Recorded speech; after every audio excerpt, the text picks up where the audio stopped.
পাতাবাহারের মধ্যে আমাদের আজকের আলোচ্য বিষয় হলো কে ছিলেন ঈশপ এই গল্পটি। ঈশপকে কেন মানবজাতির সবচেয়ে বড় শিক্ষকদের একজন বলা হয়েছে? ঈশপ তার চারপাশের মানুষদের আচার ব্যবহার খুঁটিয়ে লক্ষ্য করে তাদের দোষগুণের কথা পশু পাখিদের চরিত্রের মোড়কে লিখেছেন।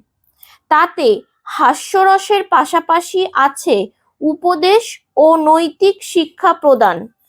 ঈশপের গল্পের অনুবাদ হয়েছে পৃথিবীর নানা দেশে প্রতি যুগের নিজস্ব ভাষায়। তাঁর গল্পগুলি আজও দেশের সীমা অতিক্রম করে সমানভাবে প্রাসঙ্গিকতা বজায় রেখেছে। তাই ঈশপকে মানব জাতির সবচেয়ে বড় শিক্ষকদের একজন বলা হয়েছে।